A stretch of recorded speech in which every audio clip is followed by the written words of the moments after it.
अस्सलाम वालेकुम जी। आज आप लोगों के लिए बना रहे हैं आप ही की रिक्वेस्ट पर जिंजर एंड गार्लिक पेस्ट, यानी कि होममेड अदरक और लहसुन का पेस्ट। काफ़ी लोग होते हैं, देखिए आपको उसमें आपको ट्रिक्स भी हैं, टिप्स भी समझ लें। कुछ लोग होते हैं कि लहसुन ज़्यादा डालते हैं, कुछ अदरक कम डालते हैं, लेकिन मैंने जहाँ से भी सीखा है फ्रॉम माई एल्डर्स, उन्होंने हमेशा ये कहा कि इक्वल क्वांटिटीज़ होनी चाहिए लहसुन की भी और अदरक की।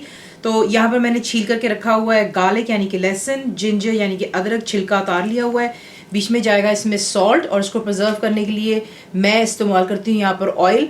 काफ़ी लोग इसमें विनेगर भी इस्तेमाल करते हैं, लेकिन मैं विनेगर पसंद नहीं करती क्योंकि उससे काफ़ी खट्टी सी स्मेल आती है।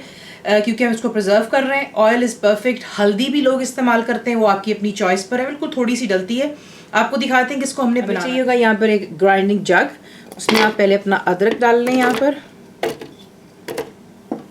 ग्राइंड करते वक्त लोग इसमें पानी का भी इस्तेमाल करते हैं, मैं पानी इस्तेमाल नहीं करती हूँ। अगर आपको कोई इशू होगा तो आप थोड़ा सा इस्तेमाल कर सकते हैं, लेकिन जहाँ पर जैसे मैंने आपसे कहा है कि तेल इस्तेमाल करेंगे आपको बिल्कुल भी कोई प्रॉब्लम नहीं होगी। अदरक चला गया, लहसुन चला गया, ये चला गया बीच में हमारा सॉल्ट भी। और अब हम इसे जो है ग्राइंड कर लेते हैं टू अ पेस्ट। और पेस्ट बनाते वक्त आपने ख्याल रखना है कि आपने बिल्कुल थोड़ा थोड़ा करके तेल डालना है। अभी मैं थोड़ा सा डाल रही हूँ, और उसके बाद इसे ग्राइंड करेंगे। जहाँ मुझे प्रॉब्लम होगी मैं दोबारा तेल यही इस्तेमाल करूँगी, और इसे ग्राइंड करके बिल्कुल एक पेस्ट बना लेंगे। परफेक्टली आपने इसको कर लेना है ग्राइंड। मुझे बिल्कुल एक ड्रॉप पानी की भी नहीं ज़रूरत पड़ी थी इसके अंदर से ग्राइंड करने के लिए, और आसानी से ग्राइंड हो जाता है। साथ साथ आप तेल डालते चले जाएं, और मशीन को रोक रोक के बीच में हल्का सा स्पून हिलाएं ताकि नीचे ऊपर जो लम्स है वो नीचे चले जाए, और ये परफेक्टली ग्राइंड हो जाता है। अब आपने इसे क्या करना, अगर आपने इसको फ्रीज़ करना है, इसको काफ़ी से तरीके हैं फ्रीज़ करने के। जिप लॉक बैग में रख लें, या जो फ्रीज़र के ट्रेज होते हैं उनमें आप इसको ब्लॉक्स बना करके रख लें। मेरी तरह अगर आप चाहें तो मैंने यहाँ पे प्लास्टिक की बोतल है जिसे मैंने स्टेरलाइज किया, गर्म पानी से वॉश किया और इसको ड्राई कर लिया अच्छी तरह।